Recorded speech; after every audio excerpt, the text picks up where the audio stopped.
noite, irmãos. A paz do nosso Senhor e Salvador Jesus Cristo. Estamos aqui para realizar mais um culto de oração. E eu gostaria de deixar vocês avisados que hoje o nosso pastor Rafael não está aqui presente, em virtude do acompanhamento que ele está fazendo a sua mãe, nossa irmã Ruth, para tratamento de saúde. Então estaremos com vocês hoje aqui nesse culto e que a mão poderosa do nosso Senhor e Salvador Jesus Cristo esteja acompanhando o pastor Rafael na reabilitação da nossa irmã Ruth. E que esteja conosco também nessa noite, onde nós vamos meditar na sua palavra e militar hoje em oração em prol das nossas causas, em prol das nossas necessidades. Que o Senhor esteja nos acompanhando por cada minuto desse dia. Quero agradecer também a vocês que estão nos recebendo pela internet, no seu aparelho celular, na sua casa, e que nesse momento eu gostaria de pedir a que estendesse a sua mão e orasse por esse espaço que nós vamos agora falar da palavra do Senhor Jesus Cristo.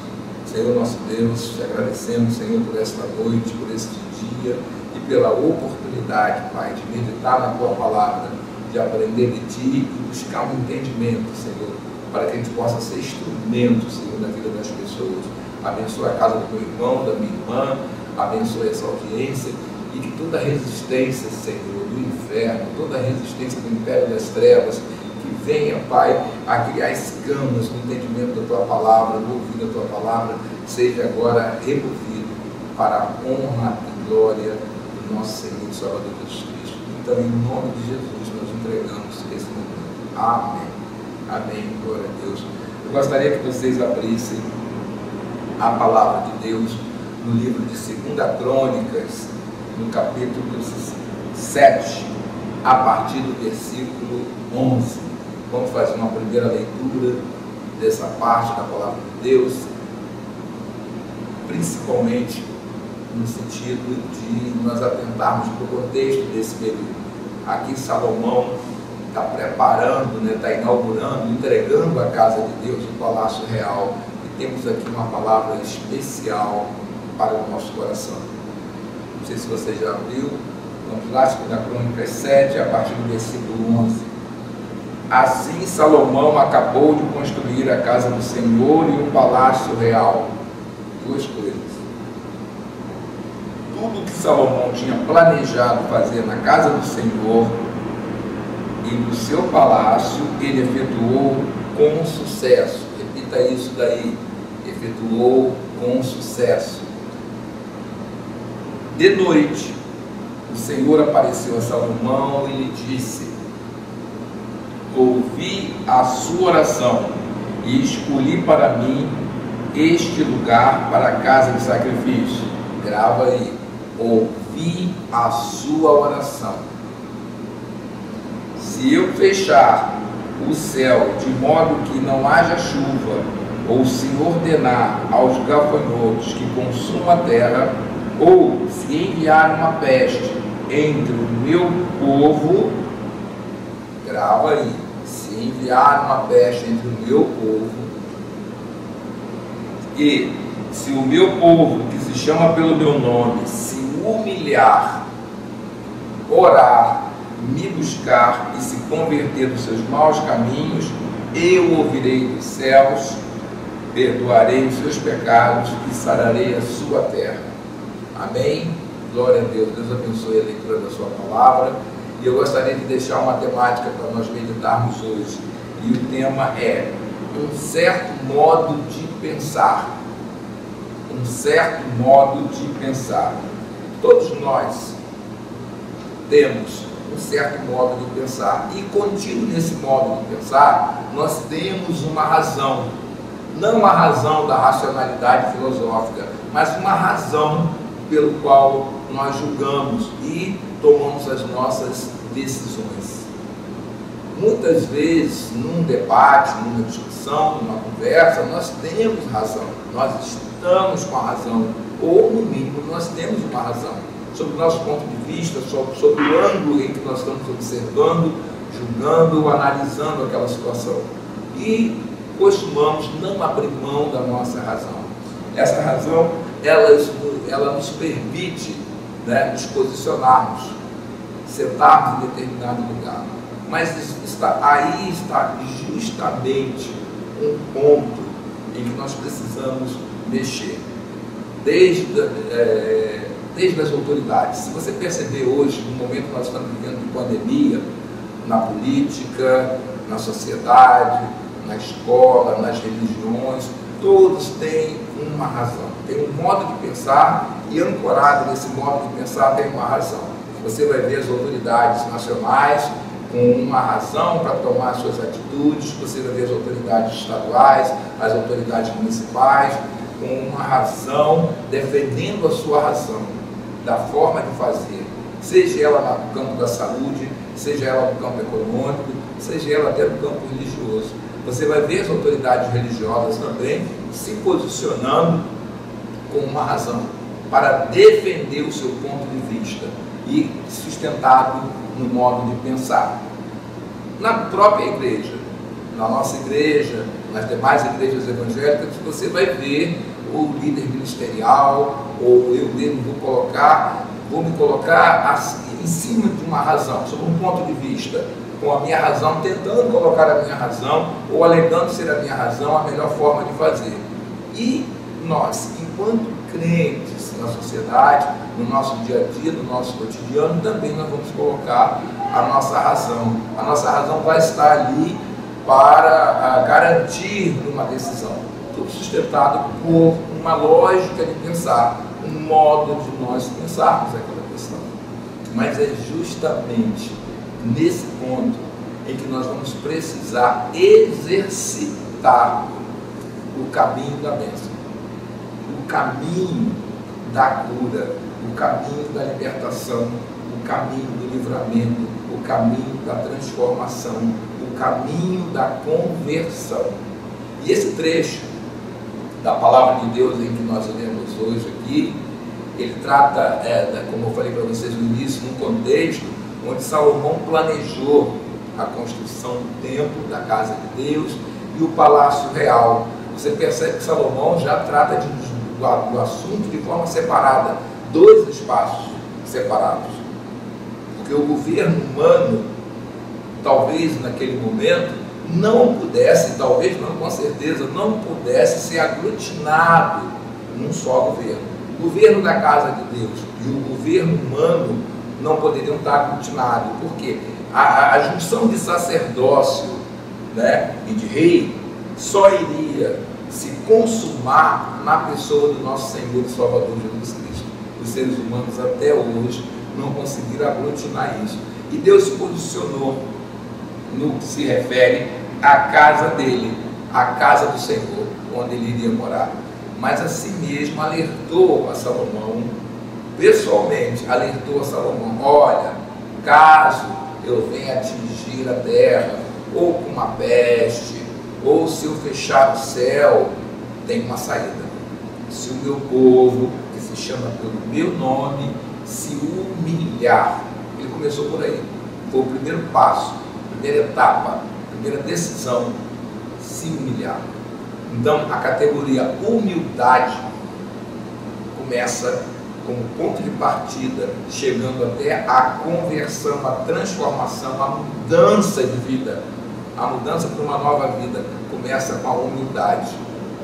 Esse aí é que nós vamos começar a parar e pensar: bom, qual o bom exercício para a humildade? Qual o bom exercício para se humilhar? Abrindo mão da sua razão. Abrindo mão da sua razão. Mas eu estou com a razão. Eu tenho certeza de que eu estou defendendo a vida. Eu estou defendendo a saúde. Eu estou defendendo a qualidade de vida das pessoas. Ou eu estou defendendo a economia. Eu tenho razão. Eu tenho a minha razão para fazer isso. O primeiro passo é a humildade. Dentro da humildade, abrir mão da sua razão. E Deus orienta Salomão aqui: se o meu povo se humilhar. Aqui na igreja nós aprendemos com nossos pastores, e principalmente o pastor Roberto Leal, toda vez que Deus nos fala, ou toda vez que Deus falou na sua palavra, Deus pediu alguma coisa. E aqui Deus já começa pedindo. E toda vez que Deus pede alguma coisa, dificilmente Ele já nos deu o exemplo daquela alguma coisa. Prestem bem atenção. O apóstolo Paulo, na carta aos Filipenses, eu gostaria de ler, eu gostaria que você fosse até lá, na carta aos Filipenses, no capítulo 2, para constatar, para a gente evidenciar o que Deus pede aqui, falando com Salomão, caso viessem as condições adversas sobre a terra, o que deveríamos fazer. Vamos lá em Filipenses 2, capítulo 2, a partir do versículo 5, para nós observarmos o que Paulo destaca no aspecto em que, quando Deus nos pede alguma coisa, quando Deus fala, Ele nos pede alguma coisa, e quando Ele nos pede alguma coisa, Ele dá exemplo do fato de como fazer essa alguma coisa. Então, o apóstolo Paulo, no capítulo 2, a partir do versículo 5, ele diz assim: tenham entre vocês o mesmo modo de pensar de Cristo. Tenham entre vocês o mesmo modo de pensar de Cristo. Bom, como é que era o modo de pensar de Cristo? Cristo, provavelmente, no modo de pensar dele, ele tinha suas razões. Será que Cristo não tinha razão para parar o processo da cruz? Aquela humilhação? Tudo o que ele passou, será que ele não teria uma razão para dizer, não, chega, basta, basta? Tinha.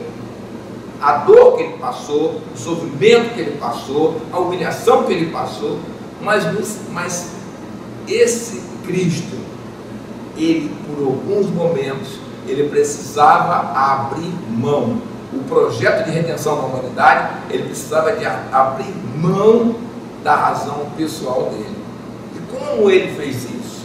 A forma como Cristo fez abrir mão da sua razão é a forma como nós podemos trazer como forma, como modus operandi, para também abrir mão da nossa razão, para também começarmos o processo da cura por meio da humildade.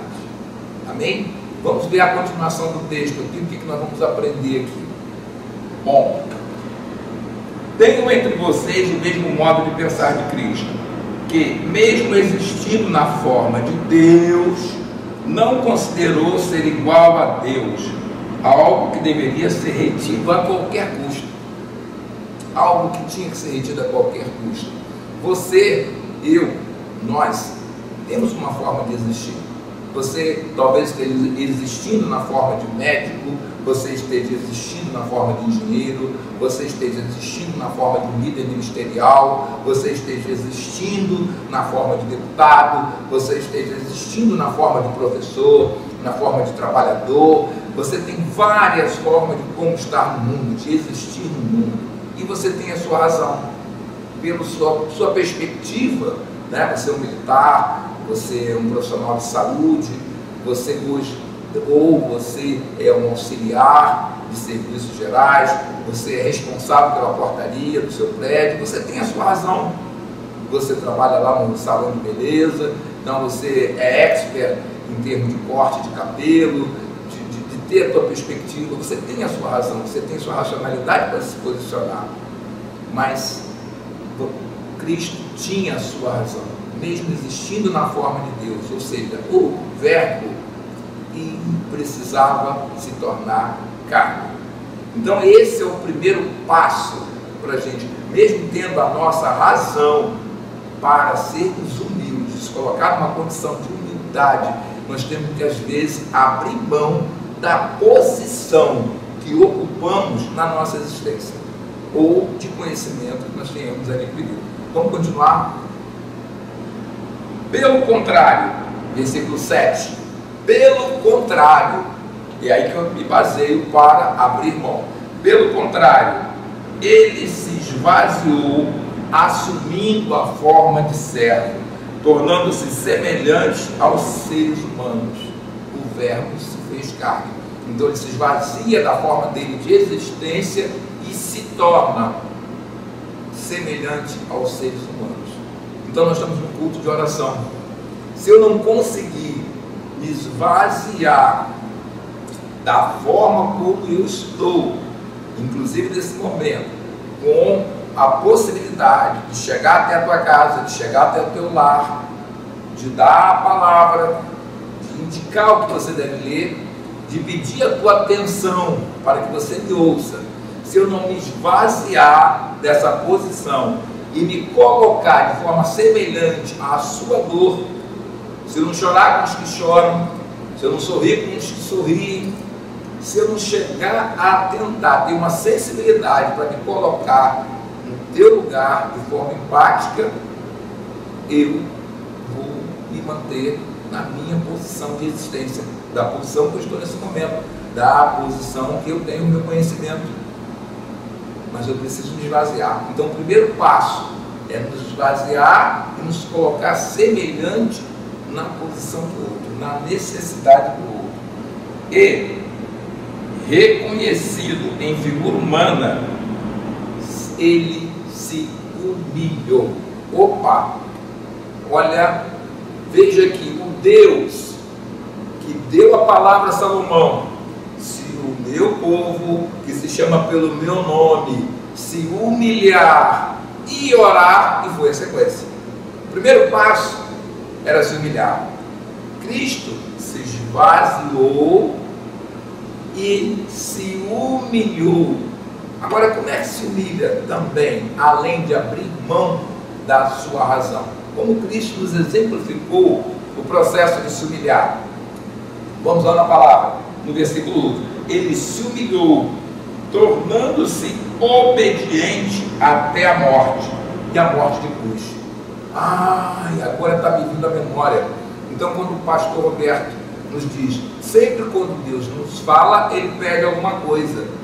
Então, a obediência é uma categoria relativa ao que nós ouvimos na palavra de Deus, é que nós ouvimos da parte de Deus, é que nós ouvimos do Espírito Santo de Deus.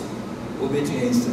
Então, o processo de se humilhar, ele se esvaziou, tornou-se obediente até a morte.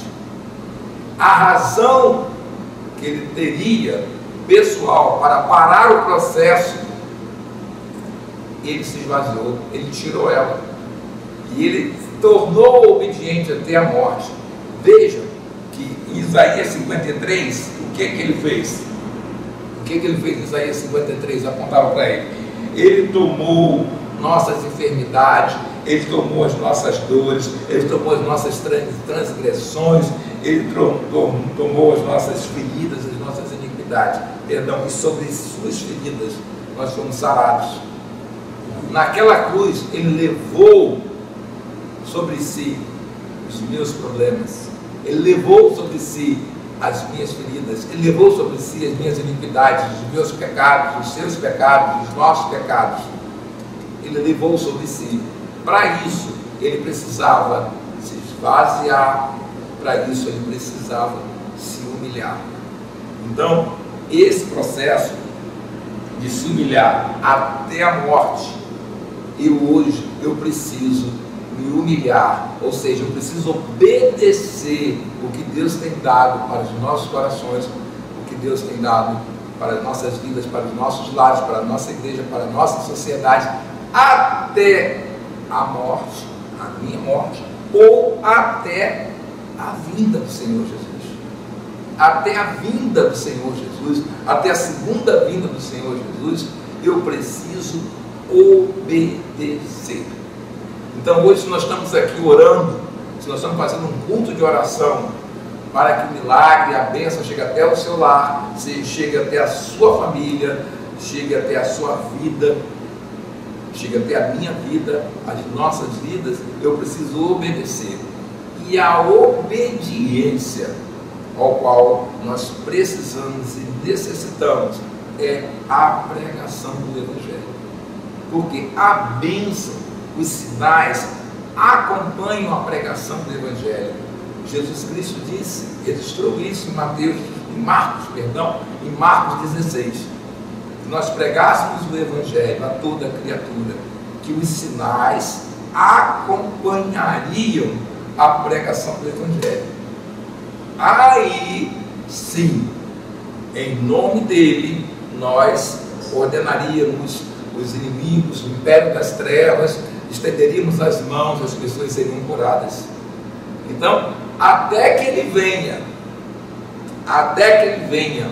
para eu orar, para eu pedir pela sua cura, para eu pedir para o seu emprego, para eu pedir para a libertação de um familiar seu, para aquele livramento de morte, para te pedir uma reconciliação, para te pedir paz na sua casa, paz no seu lar, eu preciso obedecer, abrir mão da minha razão, não considerar a forma como eu estou existindo nesse momento, obedecer, pregar o Evangelho a toda criatura, levar essa palavra. Foi o que Cristo fez. Ele levou o Evangelho na própria pele até a cruz, e por ele ter levado o Evangelho até a cruz, a obra foi perfeita, e os sinais nos acompanham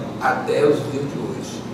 As minhas iniquidades e os meus pecados, as suas iniquidades ou os nossos pecados foram perdoados, a obra foi completa, e a cruz está vazia, porque agora, se ele não tivesse feito isso, seria o meu momento de estar na cruz. O meu bisavô, o meu tataravô, o meu pai não tiveram a necessidade de ir para a cruz.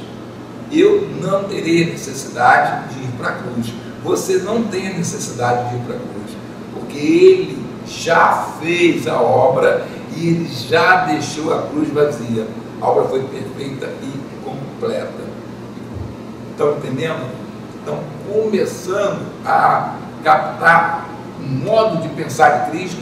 Por que Paulo apontou que nós deveríamos ter um modo de pensar de Cristo?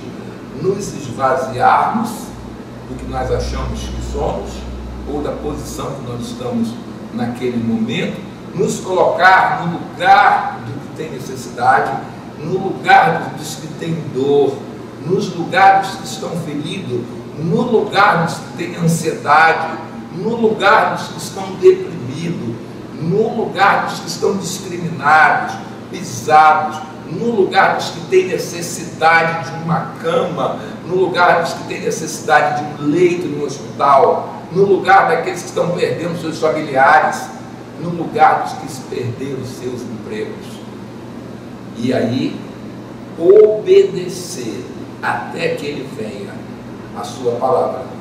E a sua palavra é: fale do Evangelho, pregue o Evangelho, não se vergonhe do Evangelho, porque o Evangelho do Reino de Deus é o poder de Deus para a transformação das nossas vidas e das nossas situações. Isso é fundamental. Aleluia, glória a Deus. Então, nesse momento, eu quero orar no sentido de pedir a Deus, pedir ao nosso Senhor, que a gente consiga primeiro se esvaziar, nos colocar numa condição de que a gente possa, por meio da sua palavra, receber, perceber os sinais acompanhando nossas vidas. Se você tem essa necessidade de se esvaziar, se você tem essa necessidade de se humilhar, porque assim diz o Senhor, assim disse o Senhor a Salomão, assim diz o Senhor: se o meu povo, que se chama pelo meu nome, se humilhar, orar, me buscar, se converter dos seus maus caminhos, eu ouvirei dos céus, sararei a sua terra, eu ouvirei dos céus e curarei a sua casa, sararei o seu emprego. E depois desse versículo tem uma palavra, compromisso de Deus fundamental, e eu queria só, é o versículo 15 que agora me veio aqui. Depois dessa promessa de sarar a terra, ele disse: versículo 15 de 2 Crônicas 7, 14, aí vem o 15. Os meus olhos estarão abertos e os meus ouvidos estarão atentos à oração que se fizer neste lugar. Neste lugar, o lugar que ele tinha escolhido para morar, o lugar que Salomão tinha planejado e feito com sucesso, a casa de Deus. E hoje nós estamos aqui na casa de Deus. E sob essa palavra que ele disse, os meus olhos estarão abertos. Então os olhos de Deus estão abertos à sua casa, que por extensão, agora a sua sala, o seu quarto, o seu trabalho, o seu celular, por extensão desse altar se constitui casa de Deus. E Deus se comprometeu que os seus olhos estariam abertos. Além do mais, os meus ouvidos estarão atentos à oração que se fizer neste lugar. Oh glória! Aleluia! Aleluia! E é esta oração que nós vamos fazer agora, em nome de Jesus. Feche seus olhos. Senhor meu Deus, meu Pai, Criador dos céus e da terra, Pai, queremos nos colocar diante de Ti, Pai, em humildade, Pai. Queremos nos esvaziar, Senhor, de toda vaidade, de toda soberba, de toda confiança na força do nosso braço, Pai. Muitas vezes, Pai, nos colocamos diante de Ti para Te pedir, para colocar o tamanho do nosso problema, para colocar o tamanho da nossa necessidade, Pai. Mas nos esquecemos, Pai, que na Tua palavra nos orienta, Pai, esse processo, Pai. Nós temos que entrar diante de Ti, nos apresentar diante de Ti, Pai, em humildade, porque essa foi a forma que o Seu Filho amado, na cruz do Calvário, se apresentou para levar sobre si todas as nossas necessidades, as nossas enfermidades, Pai, as nossas dores e os nossos pecados, nossas iniquidades, nossas injustiças, Pai. O Senhor Jesus Cristo se apresentou em humildade, mesmo sendo Ele atendo à forma de Deus, Ele se colocou numa forma humana e nos colocou no nosso lugar, o lugar onde eu deveria estar, o lugar onde toda a humanidade deveria passar, a cruz, Senhor. Ele colocou no nosso lugar. Então, Senhor, esvazie o meu coração, esvazie o nosso coração, tira esse eu, Pai, tira a arrogância, Pai, tira tudo que não procede de Ti, Pai, dá um coração que é quebrantado, Pai, ensina-nos, Senhor, a nos colocar no lugar do outro, ensina-nos a perdoar, Pai, ensina-nos a amar o outro, Pai, oh Senhor, porque a Tua obra prevaleça nas nossas vidas, Senhor, que a Tua palavra prevaleça, que o Evangelho, Pai, não seja envergonhado, Pai. Oh, Pai, que o Evangelho, Pai, seja pregado, o Evangelho do Reino de Deus seja pregado a toda criatura, Pai. E aí sim, Senhor, nós queremos lhe pedir, em nome de Jesus, para que os sinais nos acompanhem, Pai. Eu peço a Ti, em nome de Jesus, que os sinais da cura, Senhor, se acompanhem agora os meus irmãos que estão nos ouvindo, que os sinais do emprego, Senhor, acompanhem agora os nossos irmãos que estão nos ouvindo, estão orando, estão abrindo o seu coração a Ti, Senhor.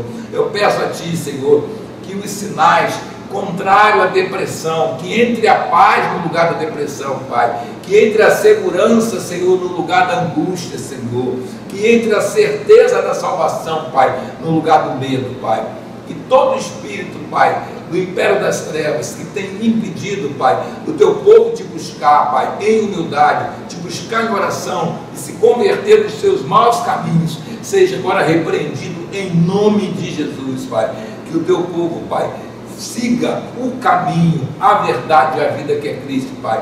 Toma os seus obreiros, Pai, tome a Tua igreja do Brasil, Pai, tome essa cidade, Pai, tome aquelas pessoas que estão em situações difíceis financeiramente, Pai. Oh, Pai, abençoa a Tua casa, Pai, abençoa a Tua igreja, Senhor, abençoa os nossos pastores, Senhor, abençoa os nossos ministérios, Pai. Te agradecemos também, Senhor, por essas portas abertas, pela oportunidade, Pai, de estarmos falando de Ti, pela internet, está levando a Tua palavra, Senhor.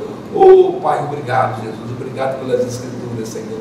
Derrame sobre nós, Pai, um espírito de obediência, derrame sobre as nossas vidas um espírito de humildade, Pai, e que haja cura, libertação, transformação na vida daqueles que creem que Jesus Cristo é o Senhor e o Salvador. É isso que nós lhe pedimos nessa noite, Senhor, em nome de Jesus, em nome de Jesus. Aleluia, glória a Deus, aleluia. Eu gostaria apenas de parabenizar hoje à noite. Esse dia é considerado, né, pela sociedade como Dia Internacional da Mulher. Muitos movimentos, muitas passeadas, muitas manifestações. E eu queria parabenizar um grupo, parabenizar todas as mulheres nesse dia, mas eu queria parabenizar um grupo especial, as mulheres que levam o Evangelho de Jesus Cristo, as mulheres que levam o Evangelho de Jesus Cristo a toda criatura. Eu não sei se vocês serão homenageadas nos programas de televisão, eu não sei se vão lembrar de vocês no âmbito da sociedade, mas dentro da igreja, dentro da noiva de Jesus Cristo, nós não nos esquecemos, não podemos nos esquecer dessa representação, a noiva que aguarda a volta do noivo para bodas. Então quero parabenizar mulher cristã, mulher que leva o Evangelho, mulher que testemunha o Evangelho, mulher que honra a palavra de Deus.